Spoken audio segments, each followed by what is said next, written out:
So we have what's called the Egun, and Egun is spelled Egun. Okay, and the Egun are your ancestral energies. Now, it's something really important to understand about Egun, and the word Egun means bone. Okay, it means bone. So when we're dealing with the Egun, we got to understand that why we know they use the word Egun, knowing that it means bone, is because blood is created in the bone marrow. Okay, so when you're serving your Egun or giving offering to your Egun, in fact, symbolically, metaphysically, and metaphorically, you're giving offering to your own blood. Okay, your Egun live inside of your blood, and the Egungun is a society. It's a cult that was created. Just like you have the Orisha. Okay, so you have like churches of Ogun, churches of Yemoja, churches of Achosi, Baba, churches of Dada, Oba. And also important to understand that each Orisha has its own realm of heaven and its own realm of hell. Each Orisha is a realm unto itself. So, for instance, you have Ogun. Ogun's heaven would be expansion, money, fortune, moving forward with vitality and virility. Ogun's hell would be constant, senseless violence, isolation, depression, being taken advantage of. So there's a heaven and hell, or polarity of the Egun, or again, the ancestors, and how the different manifestations. So far we've already got, we have Ori, we have Oludumare, we have the energy behind Oludumare, we have the Ori, we have Orisha, and we have Egun. Okay, these are all different streams of cognition that come from what we like to call a supreme being, or Atumare. Okay, there was a point that's important to understand too when we're dealing with the Egun, and there's an energy or a concept that we speak about in Yoruba, or I should say in Ifa and Orisha tradition, known as Ojiji. Okay, and that's Ojiji. Okay, Ojiji. And Ojiji is the coherent force of the physical body. Okay, just like earlier when I was speaking about the Ori, and I said we have the Ori Ara, and the Ara is the physical body, or what we can call gross matter energy. So the Ara, or the body, is your gross matter, and the Ojiji is more like your electromagnetic energy. Okay, Ojiji lives inside of the blood, but it's really readily tapped into. Ojiji also lives within your shadow. Now, go back to our Kemetic studies, and again, when we're dealing with the shadow energy, the Ojiji is typically fire. Now, an important point to understand when we're dealing with ancestors, or sometimes when we think we're communicating with ancestors and things like that, is to understand how Ojiji dissipates and how it's strengthened. There were reports that 3 days after the bombing of Hiroshima, that the shadows of the buildings were still on the ground, and people, they couldn't figure out why. Sometimes when people transition and it's a rainstorm and you go over to the cemetery, you still see the bodies, the spirits, or the Ojiji, what we call it, floating over the body. Okay, it hasn't disconnected from the chain yet. Okay, the same thing happened in Hiroshima. That shadow power didn't disconnect from the chain of the gross matter manifestation of those buildings. Ojiji is dissipated under the sun. Okay, so in sunlight, Ojiji dissipates. Ojiji dissipates in front of mirrors. You put Ojiji in front of a mirror, it begins to dissipate. Garlic does the same thing to Ojiji, because garlic thins out the blood, so it dissipates Ojiji. Now, if anybody has already picked up on it, I just described to you three traits of the vampire. Okay, that vampire energy. The vampire has no shadow on the ground. It has no reflection in the mirror, and it can't be around the garlic. Okay, so this is very similar to what the brother said earlier about these concepts being taken and rehashed and then spookified, of course. Yeah. A lot of times, and I just need to hit the Ojiji piece, because a lot of times when we think that we're communicating with our Egun or our ancestors, we're dealing with, we're a lot of times we're communicating with someone's Ojiji body that needs some Ashe to manifest. Okay, blood is so Ashe. To a yes, shell or discarnated, right? It's similar to a shell or a discarnated spirit. Also. Right. Exactly. Right. Exactly. You know, and then you have fake Orisha, which is similar in the same instance.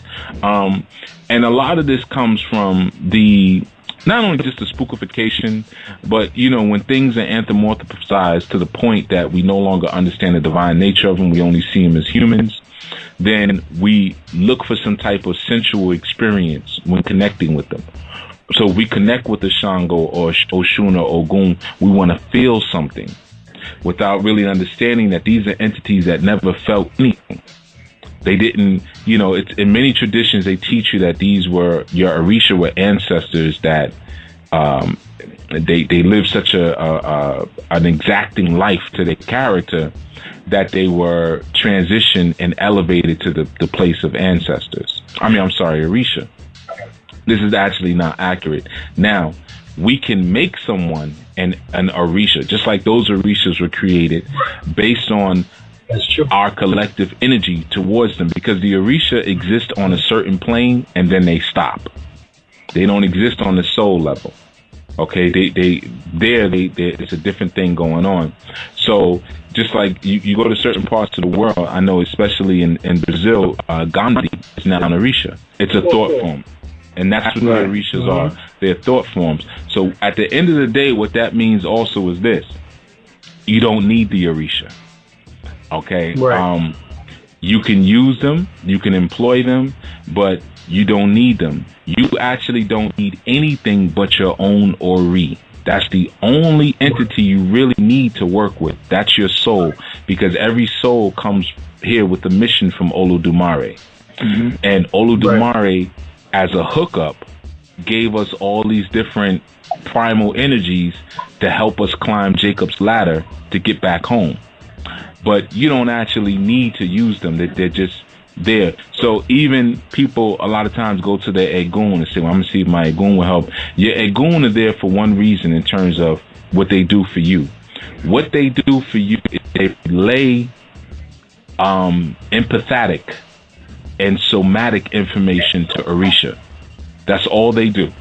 So when you are walking in your bedroom at night and you stub your toe on your bedpost and you pray to Oshun to make the pain go away, Oshun says, I never had a toe stub. I don't know what you're talking about.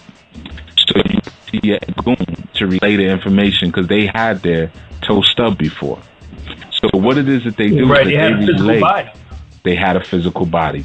They relay that sensory experience back to the Orisha. So that is really more, again, the purpose of that Egun energy.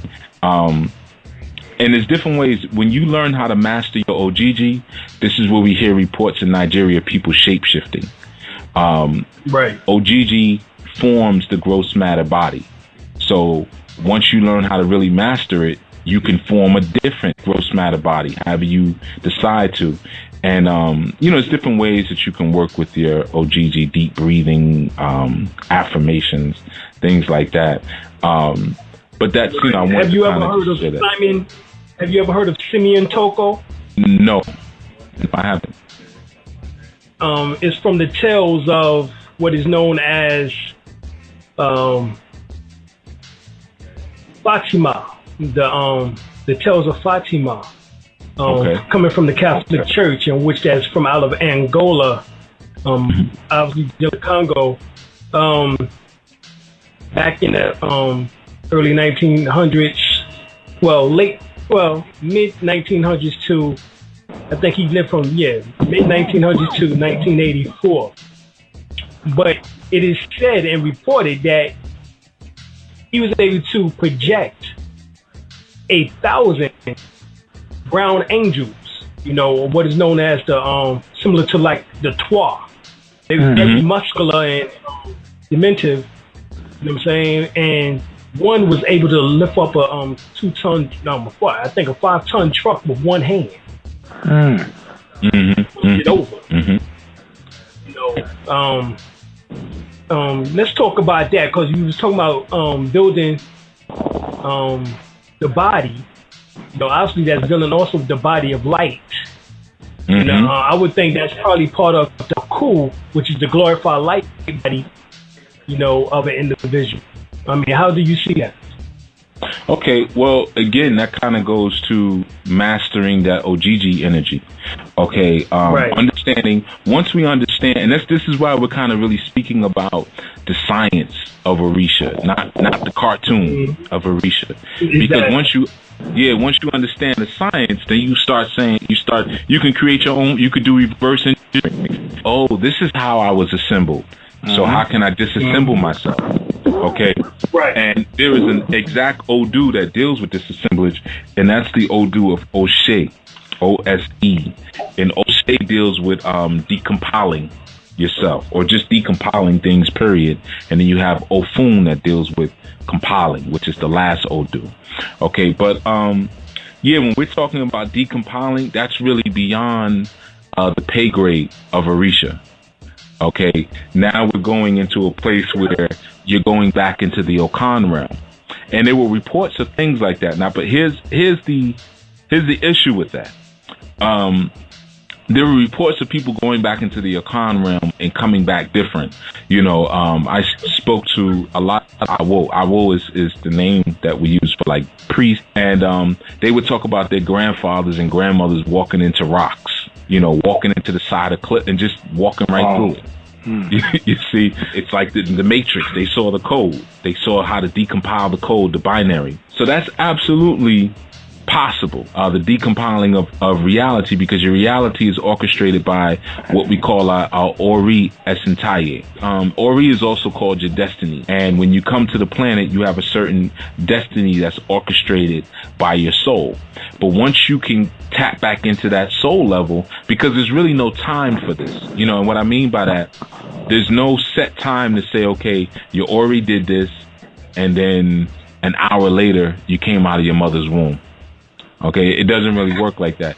Even the creation story of the Yoruba, where it's, the Orumila coming down on the chain and dropping the sand, and we don't really have a time scale for this.